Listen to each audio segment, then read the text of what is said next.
حضرت یونس کا یہ قرآنی واقعہ کیا کمال کا بھروسہ سکھا رہا ہے. کبھی تصور تو کرو اندھیری کال کوٹڑی ہوگی, مچھلی کے پیٹ میں ایک روشنی کی رمق نہیں آتی تھی, مگر وہ اللہ والے تھے, کہتے لا الہ الا انت سبحانک انی کنت من الظالمین. مولا میرا قصور ہے, تیرے سوا کوئی شان بیان کرنے کے لائق نہیں, تو ہی خالق, تو ہی مالک. ادھر تھوڑی سی آزمائش ہو, بندہ اللہ کی بارگاہ میں شکوے کرتا, یا اللہ تو نے ایسا کیا, اللہ نے پیچھے کر دیا. کیسے جواب دو گے رب کو؟ اس نے جتنا دیا ہے کبھی سوچا ہے؟ اس کی نعمتیں معلوم ہیں؟ کبھی دیکھا ہے لنگڑے کو بغیر پیر کے کیسے جیتا ہے؟ کبھی دیکھا ہے اندھے کو بغیر دیکھے کیسے جیتا ہے؟ کتنی بار شکر ادا کیا آنکھ کا, کتنی بار شکر ادا کیا پیر کا اور ہاتھوں کا اور زبان کا. کبھی دیکھا ہے ڈائلیسس کے مریض کو جس کے گردے فیل ہو جائے, پانی نہیں پی سکتا, ڈاکٹر کہتے پورے دن میں 1 گلاس پانی پینا, اس سے زیادہ نہیں, تمہارے لیے مشکل ہو جائے گی. ترستا ہے پانی پینے کو, ہر تیسرے دن جا کے ڈائلیسس کراتا ہے. ہمارے گردے سلامت ہے, جتنا پینا ہے پیتے ہیں, جب پاس کرنا ہوتا ہے پاس کر دیتے ہیں, استنجا سے فارغ ہو جاتے ہیں. یہ نعمتیں یاد نہیں. اور اب آتے ہیں اس بڑے ہی عجیب و غریب واقعے کی طرف, اور یہ واقعہ ہے حضرت یونس علیہ السلام کا. شہر تھا نینوا, جس کی ہدایت کے لیے آپ کو بھیجا گیا. آپ نے اپنی قوم کو اللہ کی طرف بلایا. وہ لوگ شرک کرتے تھے, وہ اللہ پر ایمان نہیں لاتے, بت پرستی کرتے تھے. آپ نے بہت ان کو سمجھایا, اللہ کی طرف بلایا. وہ قوم ہدایت نہیں پاتی تھی, ایمان لانے سے انکار کر دیا, الٹا آپ کے سامنے سرکشی کرتے تھے. تو آخرکار آپ نے کہا کہ اے لوگو, اب اگر تم ایمان نہیں لا رہے تو سنو, میں تمہیں عذاب کے بارے میں بتا رہا ہوں. اب تم پر عذاب آئے گا, اور میں کوئی بات جھوٹی نہیں کرتا. اب قوم کے لوگوں نے مشورہ کیا کہ یہ بات تو کبھی جھوٹی کرتے نہیں ہیں, اب ان پر نظر رکھو. اگر تو یہ راتوں رات ہمارے شہر سے چلے جائیں نا تو سمجھ لو عذاب آنے والا ہے. کیونکہ اگر یہ اللہ کے نبی ہیں تو جس شہر میں اللہ کے نبی ہوتے ہیں وہاں عذاب نہیں آتا. وہ قوم بت پرست بھی تھی مگر یہ بات بھی مانتی تھی. آپ پر فوکس کیا, آپ پر نظر رکھی, اور دیکھا کہ رات آپ شہر سے باہر تشریف لے گئے. صبح ہوئی تو عذاب کی بدلیاں یعنی عجیب و غریب قسم کے بادل آنا شروع ہو گئے. قوم سمجھ گئی کہ اب عذاب آنے والا ہے. حضرت یونس کو ڈھونڈو. انہوں نے تلاش کیا, حضرت یونس پورے شہر میں نہیں ملے. اب قوم نے سمجھ لیا کہ عذاب آنے والا ہے. اب اس قوم نے کیا کیا کہ وہ ڈر گئے, کانپ گئے, اپنے بچوں کو لیا, عورتوں کو لیا, مویشیوں کو لیا, اور پھٹے پرانے کپڑے پہنے اور جنگل میں نکل گئے, اور رو رو کر اللہ کی بارگاہ میں توبہ کرنے لگے. حضرت یونس علیہ السلام پر اقرار اور ایمان لانے کی نیتیں کرنے لگے. شوہر بیوی سے الگ ہو گیا, مائیں بچوں سے الگ ہو گئیں, سب کے سب استغفار شروع کر دیا, گر گڑا کر رونے لگے. عذاب کے بادل آ چکے تھے مگر یہ روتے رہے, گر گڑاتے رہے. جو مظالم آپس میں انہوں نے کیے تھے, ایک دوسرے سے معافیا مانگنے لگے. کسی کی حق تلفی کی تھی, اس کا حق واپس لوٹا دیا. سچی توبہ کر کے کہتے ہیں یا اللہ, ہم حضرت یونس کے رب پر ایمان لائے, وعدہ کرتے ہیں ہمیں معاف فرما دے. اللہ کریم کو ان لوگوں کی اس گریہ وزاری پر, مخلصانہ گریہ وزاری پر, بے قراری پر رحم آیا اور عذاب اٹھا لیا گیا. دھواں اور عذاب کی بدلیاں جو تھیں, وہ بادل عجیب و غریب, وہ دفع کر دیے گئے. شہر میں لوگ آئے اور امن و چین کے ساتھ رہنے لگے. اللہ کریم قرآن مجید میں اس کے بارے میں کیا ارشاد فرماتا ہے. قرآن کی پوری سورت کا نام سورہ یونس ہے, یہ پورا واقعہ اس میں موجود ہے. اللہ سورہ یونس میں ارشاد فرماتا ہے, تو ہوئی ہوتی نہ کوئی بستی کہ ایمان لاتی تو اس کا ایمان کام آتا. ہاں, یونس کی قوم جب ایمان لائے, ہم نے ان سے رسوائی کا عذاب دنیا کی زندگی میں ہٹا دیا اور ایک وقت تک انہیں برتنے دیا. یاد رہے کہ اللہ کی قدرت کا ایک اصول ہے کہ جب قوم پر عذاب آ جاتا ہے تو عذاب آنے کے بعد توبہ مفید نہیں رہتی, توبہ قبول نہیں کی جاتی. مگر یونس علیہ السلام کی قوم پر یہ احسان ہوا کہ عذاب کی بدلیاں آ چکی تھیں, مگر جب وہ ایمان لائے تو ان سے عذاب کو اٹھا لیا گیا. اب ماجرا یہ ہوا, اللہ کے نبی تھے, آپ کو بتا دیا گیا تھا کہ عذاب آنا ہے. آپ نے اپنی قوم کو بتایا کہ عذاب آنے والا ہے, خود چلے گئے تھے. آپ جب واپس آئے تو دیکھا قوم چین سے رہ رہی ہے, کوئی عذاب نہیں آیا. تو لوگوں نے کہا کہ حضور آپ اپنی قوم میں تشریف لے جائیں. فرمایا میں کیسے جاؤں؟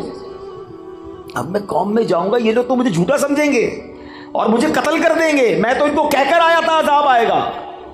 آپ اپنی قوم کی طرف جانے کی بجائے آپ اس قوم سے دور سمندر کی طرف چلے گئے.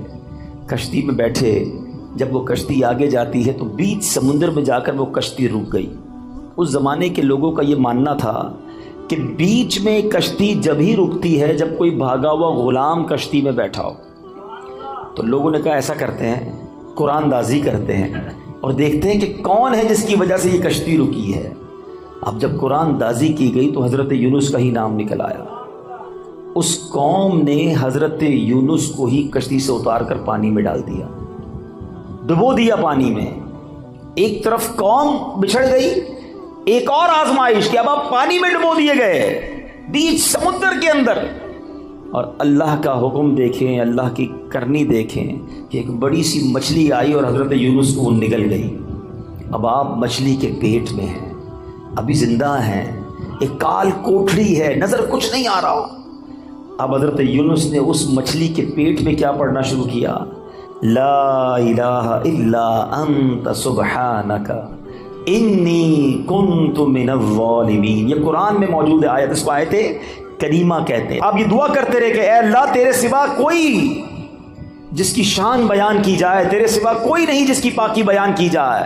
اور اے اللہ میں ظالموں میں سے ہوں. اپنی عاجزی کا اظہار کیا، اپنی انکساری کا اظہار کیا، اللہ سے مدد مانگتے رہے. اس کی برکت سے اللہ پاک نے آپ کو اس مچھلی سے کیسے نجات دی کہ آپ اس مچھلی نے آ کر آپ کو کنارے پر آ کے اگل دیا. لیکن آپ بالکل کمزور ہو گئے تھے، آپ کی جلد بھی بڑی نرم ہو گئی تھی، کئی دن مچھلی کے پیٹ میں رہے تھے. اب اللہ کی قدرت کا ایک اور نظارہ یہ ہوا کہ اس ساحل کے کنارے جو ہے ایک بیل اگتی ہے اور آپ اس کے سائے میں آرام کرتے ہیں، اسی سے کچھ کھانا پینا بھی آپ کو ملتا ہے، آپ میں توانائی آ جاتی ہے. اور اب آپ اپنی قوم کی طرف جب جاتے ہیں تو قوم انتہائی محبت اور احترام کے ساتھ آپ کو ویلکم بھی کرتی ہے اور ایمان بھی لے آتے ہیں. یہ واقعہ میں نے بڑے مختصر انداز میں آپ کو سنا دیا. سورہ یونس کی تفسیر پڑھیں تو اندازہ ہوگا کہ اللہ کی قدرت کے کیسے کیسے نظارے قرآن میں موجود ہیں. عقل حیران ہو جاتی ہے کہ مچھلی کے پیٹ میں حضرت یونس علیہ السلام کیسے زندہ رہے. اللہ اکبر. تو اے میرے میٹھے اسلامی بھائیوں، اب اس واقعے سے ہمیں بہت کچھ سیکھنے کو ملتا ہے. ہمیں یہ سوچنا چاہیے کہ مچھلی کے پیٹ میں آپ کتنا ٹائم رہے. ایک روایت کے مطابق آپ کئی دن مچھلی کے پیٹ میں رہے، مگر اللہ پاک کی شان دیکھیں کہ رب نے بچانا تھا تو مچھلی کے پیٹ میں بھی بچائے رکھا ہے. زندہ رکھنا ہو کہتے ہیں جسے اللہ رکھے اسے کون چکھے. اب اس ایک قرآنی واقعے سے بہت کچھ سیکھنے کو مل رہا ہے. پہلی بات یہ سیکھنے کو ملی کہ سچی توبہ یہ اللہ کی رضا کا سبب ہے. کتنے گناہ کیوں نہ ہو جائیں، کتنی خطائیں کیوں نہ ہو جائیں، اس کی بارگاہ میں اگر گر گڑایا جائے تو وہ خاص کرم فرماتا ہے، وہ آتے عذاب ڈال دیتا ہے، وہ رحمت کی برکھا برساتا ہے. مگر پرابلم یہ ہے کہ آج ہم اللہ کی بارگاہ میں سر نہیں جھکاتے، اس سے سچی توبہ نہیں کرتے، اس سے دوستی نہیں کرتے. گناہ ہو گئے نا، مگر وہ کریم ہے، وہ رحیم ہے، اس سے مانگ لے معافی، مگر سچی معافی مانگے. یہ توبہ نہیں ہے کہ یا اللہ میری توبہ، یا اللہ میری توبہ، اور پھر دوسرے گناہوں کے پلان باقی ہیں. نہیں، سچی توبہ کہ اب نہیں کروں گا. جتنے گناہ ہیں وہ کریم کرم فرمائے تو ایک باری میں معاف فرما دیتا ہے. کیا خوبصورت شعر پنجابی شاعر کہتا ہے نا، کتنا کریم ہے میرا مالک. ایک گناہ میرے ماں پیو ویکھے مینوں عمری منہ نہ لاوے. ایک گناہ میرا ماں پیو ویکھے مینوں عمری منہ نہ لاوے. لکھ گناہ میرا مالک ویکھے او پھر بھی پردے پاوے. کتنی خطائیں ہیں مگر وہ رب پھر بھی روزی دے رہا ہے، پھر بھی کھانا دے رہا ہے، پھر بھی سانسیں دے رہا ہے، پھر بھی ہم آنکھیں حرام دیکھتی ہیں مگر وہ اندھا نہیں کر رہا. ہمارے ہاتھ غلط کام کرتے ہیں مگر وہ ہاتھ واپس نہیں لے رہا. پیر گناہوں کی طرف جا رہے ہیں مگر وہ لنگڑا نہیں کر رہا. لیکن اس کا مطلب یہ نہیں کہ ہمیں جواب نہیں دینا. قرآن ہی میں رب نے فرمایا یومئذ تحدث اخبارہا، ایک دن آئے گا کہ زمین اپنی خبریں دے گی.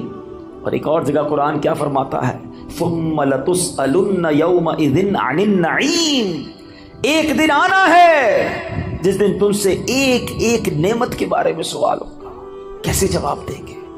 اے دن رات گناہوں میں گزارنے والوں، اے نمازیں قضا کرنے والوں، اے نشہ اور شراب استعمال کرنے والوں، اے حرام روزی کمانے والوں، اے مسلمانوں کے دل دکھانے والوں، ماں باپ کی نافرمانی کرنے والوں، خدا کے واسطے سوچو اللہ کی بارگاہ میں کیسے پیش ہو سکیں گے؟ وہ کریم ہے، اس سے معافی مانگ لو، سچی توبہ کر لو۔ حدیث پاک میں آتا ہے التائب من الذنب کمن لا ذنب لہ، گناہوں سے توبہ کرنے والا ایسا ہے جیسا اس نے گناہ کیا ہی نہیں ہے۔ ایسا کریم مالک، اتنا رحیم مالک، پھر بھی اسے ناراض کریں۔ تو آج پہلا سبق، پہلا مدنی پھول تو اس بیان کا یہ دیجئے کہ ہم اپنے رب کی نافرمانی نہیں کریں گے، سچی توبہ کر لیں۔ ہاں سچی توبہ کر لیں، اور اللہ کریم ہے، اتنا رحیم ہے، وہ اپنے بندوں پر اب اس کی ماں سے 70 گنا زیادہ مہربان ہے۔ اب معافی مانگے وہ معاف فرما دے گا، اور پھر آئندہ گناہ نہ کریں، نمازوں کی پابندی کریں، حرام کاموں سے اپنے آپ کو بچائیں، پھر دیکھیں آپ کی مشکلیں کیسے آسان ہوتی ہیں۔ بندہ کہتا ہے پتہ نہیں میرے کام ہی سیدھے نہیں ہوتے، نہ بیماریاں دور ہوتی ہیں، نہ پریشانیاں دور ہوتی ہیں، نہ روزی میں برکت ہوتی ہے۔ تم نے روزی دینے والے کو ہی ناراض کیا ہوا ہے، شفا دینے والے ہی تم سے ناراض ہے، جس نے عطائیں کرنی ہیں اسی کو تم نے ناراض کر دیا ہے۔ ارے اس کی رضا والے کام تو کرو، پھر دیکھو وہ کیسے رحمت کے دروازے کھولتا ہے۔ اب آتے ہیں اس واقعے کے دوسرے پہلو کی طرف کہ اللہ والے آزمائے جاتے ہیں، اللہ کے نیک بندوں پر امتحان آتا ہے، مگر وہ اللہ پر بھروسہ رکھتے ہیں۔ مچھلی کے پیٹ سے بھی زندہ واپس آ گئے حضرت یونس علیہ السلام۔ تو اگر آپ بھی کسی مشکل میں ہیں نا، پریشانی میں ہے، تو ہمت نہ ہاریں، اللہ پر بھروسہ رکھیں۔ پرابلم یہ کہ ہمارا رب پر بھروسہ ہی ختم ہو گیا، سب پر بھروسہ ہے، رب پر بھروسہ نہیں ہے۔ باقی دنیا والوں کی بات مانتے ہیں، یار فلاں منسٹر تو فلاں پیسے والا، فلاں عہدے دار رابطے میں ہوگا تو مسئلہ حل ہو جائے گا۔ نہیں میرے بیٹے اسلامی بھائیوں، جس کے ساتھ رب کی رحمت ہوگی اس کے سارے مسئلے حل ہو جانے ہیں۔ ان اللہ مع الصابرین، اللہ قرآن میں فرماتا ہے اللہ صبر والوں کے ساتھ ہے۔ تو صبر کر لو، اللہ کی رحمت ساتھ ہو جانی ہے نا، تو اللہ پر بھروسہ کریں۔ پرابلم یہ ہے کہ آج اللہ پر بھروسہ نہیں رہا۔ بعض اوقات تو ایسے جملے لوگ کہہ دیتے ہیں کہ وہ کفریہ کلمات کی طرف چلے جاتے ہیں۔ یقین جانیں اللہ کریم ہے، وہ رحیم ہے، وہ واقعی ہمارے لیے بہترین فیصلہ کرنے والا ہے، لیکن ہم بعض اوقات اس معاملے میں غلطی کر جاتے ہیں۔ ایسا نہ کریں۔ بزرگان دین اپنے بچوں کو توکل کا درس کیسے دیتے تھے؟ ایک بزرگ کے بارے میں آتا ہے، ان کا نام ہے احمد بن حرب رحمۃ اللہ تعالی علیہ۔ آپ نے ایک بار اپنے بچے کو یہ ٹریننگ دی کہ بیٹا جب بھی کھانا کھانا ہونا تو یہ گھر میں بڑی سی محراب ہے، ادھر جا کر دعا کرنا کہ یا اللہ مجھے کھانا دے دے، تو میں روز یہاں سے کھانا مل جائے گا۔ اور اپنی زوجہ سے کہا کہ ایسا کرو کہ روزانہ بچہ جب دعا کرے تو محراب میں پیچھے سے کھانا رکھ دینا، تاکہ بچے کی بچپن سے ٹریننگ ہو کہ اللہ سے مانگنا ہے، اللہ پر بھروسہ رکھنا ہے، روزی دینے والے جو ہے وہ رب ہے۔ ایسے ہی ہونے لگا، وہ بچہ دعا کرتا، ان کی زوجہ کھانا رکھ دیتی، وہ بچہ کھانا کھا لیتا۔ ایک دن کیا ہوا کہ ان کی زوجہ کہیں کام میں مصروف ہو گئی اور لیٹ ہو گئی، کھانے کا وقت ہو گیا، دوڑتی بھی گئی تو دیکھا بچہ اس محراب کے پاس بیٹھا اور کھانا کھا رہا ہے۔ کہا بیٹے کھانا کہاں سے آیا ہے؟ کہا جہاں سے روز آتا ہے، اللہ روز دیتا ہے، آج بھی اللہ نے دیا ہے۔ اب وہ واپس آئیں اپنے شوہر کے پاس کہ حضور یہ تو کمال ہو گیا، میں نے تو کھانا نہیں رکھا۔ حضرت احمد بن حرب رحمۃ اللہ تعالیٰ فرماتے مجھے اسی دن کا انتظار تھا، اب تمہیں کھانا نہیں دینا، اب اللہ کی رحمت سے اسے خود ہی ملتا چلا جائے گا۔ یہ وہ لیول آف توکل ہے جو ہمارے بزرگوں میں ہوا کرتا تھا۔ حضرت ابراہیم علیہ السلام کو جب آگ میں ڈالا جا رہا تھا، یہ بھی قرآنی واقعہ، قرآن پڑھے تو پتہ چلے نا، حضرت ابراہیم کو جب آگ میں ڈالا جا رہا تھا، حالانکہ معلوم ہے کہ اتنی بڑی آگ ہے جو کبھی جلائی نہیں گئی ہے، آسمان تک شعلے ہیں۔ جبریل امین آتے ہیں، کہتے حضور آپ حکم کریں، ابھی میں بارش کا فرشتے کو کہتا ہوں پانی برسائے گا، آگ بجھ جانی ہے۔ فرمایا نہیں، میرا رب دیکھ رہا ہے، اگر وہ چاہے گا تو بچا لے گا، اور اس کی اگر رضا اس میں ہے کہ میں آگ میں چلا جاؤں تو میں راضی ہوں۔ ہاں وہ پنجابی شاعر کہتے ہیں نا، جے سونا میرے دکھ وچ راضی، میں سکھنوں چلے پاواں، یہ لیول آف توکل تھا نا۔ اچھا پھر جب آپ کو آگ میں پھینک دیا گیا تو پھر جبریل امین آئے، کہا ٹھیک ہے آپ ہم سے مدد نہیں مانگ رہے، اللہ سے تو مانگ لیں، اللہ کو تو پکار لیں۔ فرمایا مالک دیکھ رہا ہے، اگر اس کی رضا ہوئی تو اس نے بچا لینا ہے۔ اور ایسا ہی ہوا کہ جب حکم الہی ہوتا ہے تو وہ آگ جس میں آپ ایک روایت کے مطابق 40 دن رہتے ہیں، آپ کا بال بھی بیکا نہیں ہوتا ہے۔ شاعر مشرق ایسے ہی تو نہیں کہتے نا، آج بھی ہو ابراہیم سا ایمان پیدا۔ اصل مسئلہ یہ ہے ہمارا وہ ایمان کا لیول بہت ڈاؤن ہو گیا، اللہ پر وہ بھروسہ ہی نہیں رہا۔ اگر آج بھی ہو ابراہیم سا ایمان پیدا، آگ کر سکتی ہے انداز گلستان پیدا۔ آج بھی آگ باغ بن جائے گی، لیکن وہ لیول آف یقین، اللہ پر بھروسہ ہی نہیں ہے۔ ہم دعا بھی کرتے تو یہ سوچ کر پتہ نہیں پوری ہوگی کہ نہیں ہوگی، پھر کدھر سے پوری ہوگی۔ بھروسہ کرو اپنے مالک پر، وہ سب سے بڑا کارساز ہے، وہ عطا فرمانے والا، اس نے وعدہ کیا ہے ادعونی استجب لکم، مجھ سے مانگو میں تمہیں عطا کروں گا۔ سب سے مانگتے ہیں، رب سے نہیں مانگتے۔ سب پر بھروسہ ہے، رب پر بھروسہ نہیں۔ حضرت یونس کو مچھلی کے پیٹ میں بھی بھروسہ تھا، کہتے اللہ مجھ سے غلطی ہو گئی، تیرے سوا کوئی اور نہیں پاکی بیان کرنے کے لائق، لا الہ الا انت سبحانک انی کنت من الظالمین۔ اللہ نے مچھلی کے پیٹ سے رہائی عطا فرما دی۔ تم تھوڑی مشکل میں شکوے کرتے ہو، تھوڑی پریشانی میں شکوہ شکایت کرنے لگ جاتے ہیں۔ نہیں میرے پیچھے اسلامی بھائی، اور ایک یہ حضرت ابراہیم کے واقعے سے ایک اور بات بھی سیکھنے کو ملتی ہے، ہر بات جو ہے نا وہ دماغ سے نہیں فیصلہ کیا جاتا۔ کچھ لوگ کیلکولیٹر پہ چل رہے ہوتے ہیں، یار زکوٰۃ دیں گے تو پیسے کم ہو جائیں گے، اور صدقہ دیں گے تو اور کم ہو جائیں گے۔ ہر چیز حساب کتاب اور دماغ سے نہیں ہوتی ہے، کچھ فیصلے دل سے بھی کیا کرو۔ عقل والوں کے نصیبوں میں کہاں ذوق جنوں، عقل والوں کے نصیبوں میں کہاں ذوق جنوں، عشق والے ہیں جو ہر چیز لٹا دیتے ہیں۔ یہ جو چھلانگ لگائی گئی تھی نا آگ میں، قرآنی جو واقعہ حضرت ابراہیم نے، یہ فیصلہ کیسے ہوا؟ کیا خوبصورت بات شاعر لکھتے ہیں، فرماتے بے خطر کود پڑا آتش نمرود میں عشق، عشق نے چھلانگ لگائی تھی، دماغ اور عقل کا کام نہیں تھا ادھر۔ عقل تو کہتی تھی جل کے راکھ ہو جاؤ گے، مگر عشق کے فیصلے نرالے ہوتے ہیں۔ بے خطر کود پڑا آتش نمرود میں عشق، عقل تھی محو تماشائے لبے بام، ابھی عقل تو ادھر ہی سوچ رہی تھی، عشق نے اپنا کام کر دیا۔ اللہ کرے وہ ایسا عشق رب سے نصیب ہو جائے، ایسا توکل نصیب ہو جائے، جب راہ خدا میں خرچ کرنے کی باری آئے تو عقل کہتی نہیں خرچ کرو کم ہو جائیں گے، عشق کہتا ہے جس نے دیا ہے وہ اور عطا فرمائے گا۔ اس کے نبی کا وعدہ ہے، خدا کی قسم کھا کر میرے آقا فرماتے ہیں اللہ کی راہ میں خرچ کرنے سے مال کم نہیں ہوتا، میرے آقا نے فرمایا یقیناً کم نہیں ہوتا ہے۔ یہ وہ لیول ہے اللہ اور اس کے رسول سے محبت کا جو ہمیں سیکھنا، اور یہ قرآن سکھا رہا ہے۔ اللہ پر بھروسہ کیجئے، آپ جتنی بھی بڑی مشکل میں ہیں۔ اگر میرا کوئی بھائی یہاں بیٹھا ہے، بیمار بیٹھا ہے، قرض دار بیٹھا ہے، بے روزگار بیٹھا ہے، بے اولاد بیٹھا ہے، ٹینشن میں ہے، اور اس کو لگتا ہے کہ یار اب تو ایسا پھنسا ہوں کہ یہاں سے نکل نہیں سکوں گا۔ اچھا زندگی میں کبھی کبھی ایسا موڑ آتا ہے، ٹھیک ہے، کہ بندہ ایک لیول پر آ کر کہتا ہے یار اتنا قرضہ ہو گیا یہ تو میں دے ہی نہیں سکوں گا، اتنی بڑی پرابلم آ گئی، ایسی بیماری، ایسی ڈیفیکلٹی، اتنی مشکل، میں یہاں سے نہیں نکل سکوں گا، میری زندگی ختم۔ اس کو لگتا ہے آگے دیوار ہے، اور یہ وہ لیول ہوتا ہے کہ جس کے پاس یہاں جا کر توکل نہیں ہوتا نا تو دو پرابلم ہو جاتے ہیں، یا تو بندہ ڈپریشن کا شکار ہوتا ہے یا پھر خودکشی کرتا ہے۔ ایسی خودکشی نہیں کرتے لوگ، ان کو لگتا ہے ختم، اب کچھ نہیں ہو سکتا۔ یہی وہ بے وقوفی ہے، یہی وہ اللہ پر بھروسے کی کمی ہے۔ اب میں آپ کو ایک ایگزامپل دیتا ہوں، میں نے کئی بیانات میں یہ ایگزامپل دی ہے۔ آپ کے گھر میں چونٹیاں آپ نے دیکھی ہوں گی نا، چونٹیاں جا رہی ہیں لائن لگا کر، اور آگے آپ ان چونٹیوں کی لائن جو جا رہی ہے اس کے آگے ایک سیب رکھ دیں، چونٹیاں کیا کریں گی؟ رک جائیں گی، کیونکہ ان کے لیے تو وہ سیب ایک پہاڑ ہے نا۔ کیا چونٹیاں سیب ہٹا لے گی؟ نہیں ہٹا سکیں گے، ان کے لیے تو بہت ہیوی چیز ہو گئی نا، بہت بڑی چیز ہو گئی۔ چونٹیاں رک جائیں گی، یا تو راستہ بدل لیں گی یا واپس چلی جائیں گی۔ اب آپ اس سیب کو اٹھا لیں تو کیا ہوا؟ راستہ کلیئر ہو گیا نا۔ آپ کے لیے کیا تھا یہ؟ جواب تو دو۔ چونٹی کے لیے کیا تھا؟ پہاڑ۔ آپ کے لیے کیا تھا؟ سیب۔ آپ نے سیب اٹھایا جیب میں رکھ لیا، چونٹی کا راستہ کلیئر ہو گیا۔ میری بات ذرا تسلی سے سننا، جو مشکل تمہارے سامنے ہے نا اس وقت، وہ تمہارے لیے پہاڑ ہے۔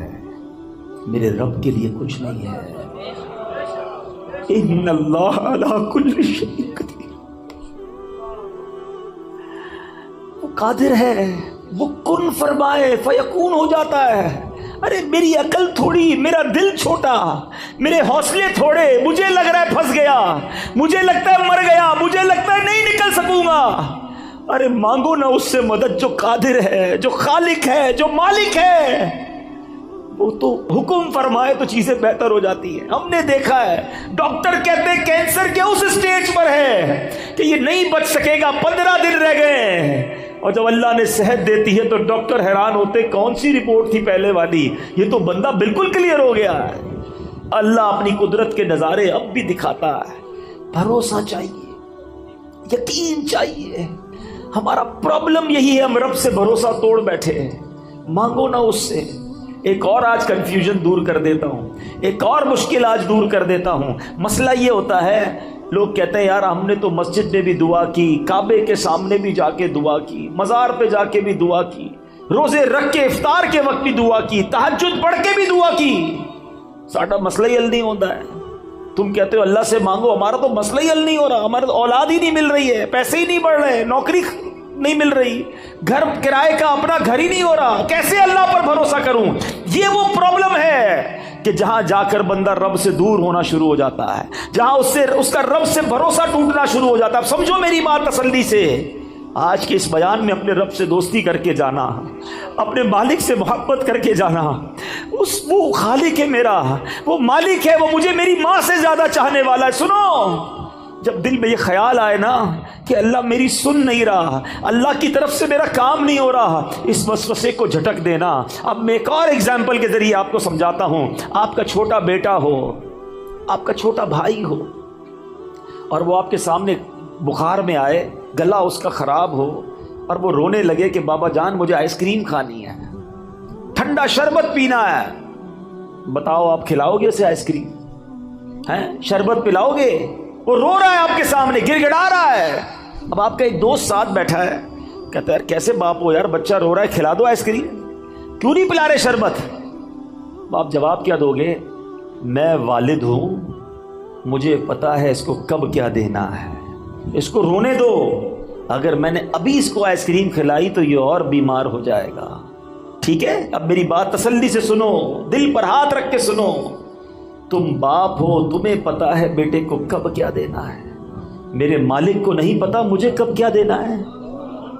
وہ نہیں دے رہا، یہی بہتر ہے میرے لیے. مانو اس کے فیصلوں کو. میں مانگ رہا ہوں اولاد دے دے، وہ نہیں دے رہا. کیا پتا ایسا بیٹا پیدا ہونا تھا جو مار کے مجھے ہی گھر سے نکال دیتا. آج اپنے رب پر بھروسہ لے کر جاؤ. ابھی پچھلے دنوں کرونا وائرس جب پیک پر تھا، اللہ ہم سب کو محفوظ رکھے. سانس کتنی بڑی نعمت ہے، یہ کرونا نے سمجھا دیا لوگوں کو کہ جب آکسیجن نہیں آتا ہے نا، انسان کہتا ہے ساری دولت لے لو میری، مجھے یہ سانس مل جائے، یہ سانس نہ رکے. اس کے پھیپھڑے پمپ کرتے ہیں مگر اسے سانس نہیں مل رہی ہوتی ہے. اس وقت کتنی دیر سے بیٹھے ہو اس ہال میں، کتنی سانسیں لینی، لے بھی لیں اور نکال بھی لیں، پتہ بھی نہیں چلا. کبھی سوچا یہ اللہ کی کتنی بڑی نعمت ہے؟ شکر ادا نہیں کرتے، اللہ سے شکوہ کرتے ہو. نہیں میرے بیٹے اسلامی بھائی، اس کی بارگاہ میں ہمیشہ سر جھکائے رکھنا اور اس کی شان تو دیکھو. وہ فرماتا ہے لَإِن شَكَرْتُمْ لَأَزِيدَنَّكُمْ، تم میرا شکر ادا کرو میں تمہیں اور عطا کروں. کچھ بھی تو نہیں کرنا، اے اللہ تیری مہربانی، تو نے مجھے کروڑوں سے اچھا بنایا، شکر کرو نا. کیوں کہتے ہو میں پیچھے رہ گیا؟ ارے میں کروڑوں سے اب بھی آگے ہوں. اصل مسئلہ یہ کہ ہم نے اپنی سوچ کا دھارا چینج کر دیا ہے. اگر آپ کو پرسکون زندگی گزار رہی ہے، میں آج آپ کو فارمولہ دیتا ہوں، اگر پرسکون زندگی گزار رہی ہے نا تو نیکیوں میں اپنے سے آگے والے کو دیکھو، نعمتوں میں اپنے سے پیچھے والے کو دیکھو. ہمارا معاملہ ہی الٹا ہے، ہم نیکیوں میں پیچھے والے کو دیکھتے ہیں. ہم کہتے ہیں یار میں 5 وقت نماز پڑھتا ہوں، وہ تو پڑھتا ہی نہیں ہے. میں چلو رمضان میں روزے رکھتا ہوں، تھوڑے بہت چھوٹ جاتے ہیں، اس کے تو ایک بھی نہیں ہے. غلط آدمی کو دیکھ کر اپنے آپ کو سیٹسفائی کر رہے ہیں. اگر تم 5 وقت نماز پڑھتے ہو تو تہجد گزار کو دیکھو نا کہ یار وہ تہجد پڑھتا ہے، میں نہیں پڑھتا. وہ قرآن پڑھتا ہے، میں نہیں پڑھتا. وہ تو ماشاءاللہ کاروبار کے ساتھ ساتھ دین کا کام بھی کر رہا ہے، میں نہیں کر رہا. میں کب کروں گا؟ اسے دیکھو نا جو تم سے نیکیوں میں آگے بڑھ گیا. نیکیوں میں اپنے آگے والوں کو دیکھے اور نعمتوں میں اپنے سے نیچے والے کو دیکھو. اگر تم غریب ہو ہیں, کرائے کے گھر میں رہتے ہو, تو سوچو بہت سارے لوگ جھونپڑیوں میں رہتے ہیں, روڈوں پہ سوتے ہیں, جیلوں میں پڑے ہوئے ہیں. اللہ نے مجھے الحمدللہ اپنا گھر تو دیا, چھت تو دی ہے نا. کبھی پسند کا کھانا نہیں ملتا تو کہتے ہو پیچھے رہ گیا. کئی لوگ ایسے ہیں جو 2 دن تک کھانا نہیں کھا سکتے, مانگ کر کھاتے ہیں. اللہ نے ایسا تو نہیں بنایا نا. کروڑوں سے اچھے ہم اس وقت بھی, کروڑوں سے اچھے. اپنی اوقات پتہ کرنی ہو نا تو پیر محل میں بھی کوئی ہاسپٹل ہوگا, کوئی بڑا ہاسپٹل ہو نا, اس کے ایمرجنسی وارڈ میں چلے جایا کرو اور وہاں دیکھا کرو لوگ کیسی کیسی بیماریوں میں آ رہے ہیں. پھر تمہیں احساس ہوگا کہ صحت کتنی بڑی چیز ہے. ہر حال میں اللہ کا شکر ادا کریں. یہ قرآنی وعدہ یاد کر لو. میں دوبارہ کہتا ہوں, قرآن پڑھیں, خدا کی قسم وہ خزانہ ہے قرآن. پڑھیں تو سیکھنے کو ملے گا نا. قرآن کہتا ہے لَإِن شَكَرْتُمْ لَأَزِيدَنَّكُمْ, تم میرا شکر ادا کرو میں تمہیں اور عطا کروں گا. آج سے شکر سیکھ کر جاؤ, اللہ سے محبت سیکھ کر جاؤ, رب پر بھروسہ سیکھ کر جاؤ. جب کوئی کام ہو جائے نا تب بھی اللہ کا شکر ادا کیا کرو, اور جب کام نہ ہونا پھر بھی اللہ کا شکر ادا کیا کرو. یا اللہ تیری مہربانی, نہیں ہوا یہی میرے لیے بہتر تھا. آپ پرسکون ہو جائیں گے جب آپ کو یہ یقین ہو جائے گا نا کہ جو نہیں ہوا وہ بھی رب کی طرف سے اور میرے لیے بہتر ہے, تو انشاءاللہ پھر ٹینشن والی زندگی نہیں رہے گی. بظاہر تو یہ بڑی مختصر حدیث ہے, لیکن اس کے پیچھے جو انعام ہے, جو ریوارڈ ہے, اگر اس پر توجہ دیں تو سمجھ آئے گا کہ یہ کتنا بڑا انعام ہے. مجھے بتائیے نا, محشر کا دن یہ کتنا مشکل دن ہوگا. سورج 1.25 میل پر ہوگا, زمین تانبے کی ہوگی, پل صراط سے گزرنا ہوگا, نامہ اعمال کھلنے ہوں گے, اعمال تولے جائیں گے. کتنی ڈیفیکلٹیز, کتنی مشکلیں ہوں گی, مگر وہ کون ہوگا جو اس دن ان تمام مشکلوں میں بھی ہماری مدد فرمائیں گے؟ وہ کوئی اور نہیں ہے. بریلی کے تاجدار لکھتے ہیں نا کہ سنتے ہیں کہ محشر میں صرف ان کی رسائی ہے, اور کوئی نہیں ہے ان کے سوا. سنتے ہیں کہ محشر میں صرف ان کی رسائی ہے, گر ان کی رسائی ہے لو جب تو بنائی ہے. اب ذرا غور کریں, جو لوگ حج پہ گئے ہیں وہ میری بات ذرا جلدی سمجھ جائیں گے. عرفات کے میدان میں کتنی پبلک ہوتی ہے؟ 25-30 لاکھ, 40 لاکھ. لیکن جو حج پر جاتے ہیں انہیں لگتا ہے کہ 25-30 لاکھ کہتے کس کو ہیں. تواڑی پنجابی میں کہتے ہیں لگ پتا جاتا ہے کہ عوام کہندے کس کو ہیں. اتنی پبلک, جدھر دیکھو سر ہی سر. ادھر جو ایک بار بندہ کھو جائے دوبارہ نہیں مل سکتا. 25-30-40 لاکھ لوگوں کا یہ عالم ہے, تو محشر میں کتنے لوگ ہوں گے؟ 8 ارب کے قریب تو اس وقت دنیا میں بندے ہیں, ٹھیک ہے. 7 ارب 90 کروڑ کے قریب تو دنیا کی آبادی پہنچ گئی ہے. تھوڑے دنوں میں یہ 8 ارب ہو جانی ہے. 8 ارب ابھی ہیں. حضرت آدم علیہ السلام سے لے کر صبح قیامت تک جتنے لوگ اس دنیا میں آئیں گے سب اس میدان میں موجود ہوں گے. رش کتنا ہوگا, ہجوم کتنا ہوگا. اچھا, اس میں جتنے مسلمان ہیں سب چاہتے ہیں کہ نبی پاک کے قریب ہو جائیں. ابھی اس ہال میں 1000-1500 شاید لوگ ہوں گے. کافی لوگ چاہ رہے ہیں آگے آنا, سب شاید مجھ سے مل بھی نہ پائیں. ایک بندے سے 1000 آدمی ملنے کی کوشش کرے تو مشکل ہو جاتی ہے. اربوں خربوں لوگ اگر نبی پاک کے قریب ہونا چاہیں تو کیسے ہو سکیں گے؟ اس کا مطلب قریب وہی ہو سکے گا جس کو آقا بلائیں گے. اب کس کو بلایا ہے سوچ لو. آقا فرماتے تم میں سے میرے قریب وہ ہوگا جس نے دنیا میں زیادہ درود پڑھے ہوں گے. اب درود پڑھنا تو قیامت کے دن نبی پاک کے قرب کا ذریعہ ہو گیا. اتنے رش کے اندر میں کیسے قریب پہنچوں گا؟ اللہ اکبر. اور جب قریب پہنچ گئے نا تو پتہ پھر مسئلہ کیا ہونا ہے, آسانی کیسے ہو جائے گی. بہت پیاس لگے گی سنا ہے محشر کے دن, مگر اعلیٰ حضرت کہتے ہیں ٹھنڈا ٹھنڈا میٹھا میٹھا پیتے ہم ہیں پلاتے یہ, اپنی بنی ہم آپ بگاڑیں کون بنائے بناتے یہ ہیں. ارے جب باپ بھی نہیں پوچھے گا, وہ باپ جو آج بچوں کے لیے ڈبل ڈیوٹی کرتا ہے, مگر قیامت کے دن ایسے نفسا نفسی کا عالم ہوگا کہ نہ باپ پوچھے گا نہ ماں کام آئے گی. سنو میرے آقا اس دن کیا کریں گے, ماں جب اکلوتے کو چھوڑے آ کہہ کے بلاتے یہ ہیں، باپ جہاں بیٹے سے بھاگے لطف یعنی کرم وہاں فرماتے یہ ہیں۔ اللہ اکبر، اس سے سیکھنے کو یہ مل رہا ہے کہ اگر محشر کے دن کی سختیوں سے بچنا ہے، ڈیفیکلٹیز سے بچنا ہے، تو آقا کے قریب جانا ہے، اور آقا کے قریب جانا ہے تو درود پاک کثرت سے پڑھنا ہے۔ تو آج سارے اسلامی بھائی نیت کریں، اتنا سارا ٹائم ہم موبائل فون کے ساتھ گزارتے ہیں، گھنٹوں گزر جاتے ہیں سوشل میڈیا پر فالتو میں، لیکن درود نہیں پڑھتے، ذکر نہیں کرتے، تلاوت نہیں کرتے۔ یہ زندگی بیکار نہ گزاریے، پلیز اپنی زندگی کو قیمتی سمجھیے۔ ایک ایک سانس یہ اللہ کی نعمت ہے، جتنا ہو سکے عبادت میں، ذکر و درود میں، نیکی کے کاموں میں صرف کریں۔ آئیے مل کر محبت کے ساتھ بآواز بلند درود پاک پڑھ لیں۔ صلو علی الحبیب صلی اللہ تعالی علی محمد صلی اللہ علیہ وسلم۔ آج میں مختصراً ایک ایسا واقعہ آپ کو میں نے سنانا ہے کہ جو قرآنی واقعہ ہے، اللہ کے نبی کا واقعہ ہے۔ اس واقعے کو سنانے کے میرے دو مقصد ہیں۔ ایک تو قرآن کا واقعہ سنیں گے، اس واقعے میں جو میسج ہے وہ ہم لینے کی کوشش کریں گے، اور دوسرا مقصد یہ ہے کہ یہ واقعات تو ہمیں پتہ ہونے چاہیے تھے۔ اللہ کے کلام میں یہ واقعات موجود ہیں، مگر بہت بڑی تعداد ہے جو قرآن سے دور زندگی گزار رہی ہے۔ ہمیں شاید دنیا کی بہت ساری معلومات ہے، لیکن مسلمان ہونے کے باوجود قرآن کے بارے میں معلومات نہیں ہوتی ہے۔ نہ قرآن پورا تجوید سے پڑھا ہوتا ہے، نہ ترجمہ پڑھا ہوتا ہے، نہ تفسیر پڑھی ہوتی ہے۔ مجھے ایک بات بتائیں، پہلے صبح اٹھتے تھے نا لوگ، اللہ رسول کا نام لیتے تھے، اچھا پہلے پھر اس کے بعد اخبار پڑھتے تھے، اب اٹھتے ہی فون اٹھاتے ہیں پہلا کام، اور یہ دیکھتے ہیں کس کس کا میسج آیا ہے۔ جب تک ہمارے واٹس ایپ میسیجز، ہمارے جو بھی ہمیں پیغامات آئے، ہم سنتے نہیں، ہمیں چین نہیں آتا، کوئی اہم بات رہ نہ جائے۔ مجھے ایک بات بتاؤ، تمہارے دوست کا، تمہارے کاروباری ساتھی کا پیغام مس نہ ہو جائے، اس بات کا خیال ہے؟ اتنی عمر ہو گئی، اللہ کا پیغام قرآن تمہارے پاس آیا ہوا ہے، وہ پڑھ لیا، جان لیا رب نے کیا فرمایا ہے، اللہ نے ہمارے لیے کیا پیغام دیا ہے؟ کبھی سوچا آپ نے؟ قرآن تو ویسے ہی اللہ کا پیغام ہے، مگر خاص طور پر 89 آیتیں وہ ہیں جس میں اللہ نے براہ راست ڈائریکٹلی مجھ سے اور آپ سے بات کی ہے، اور کیا فرمایا؟ یا ایھا الذین آمنو، اے ایمان والو، اے ایمان والو۔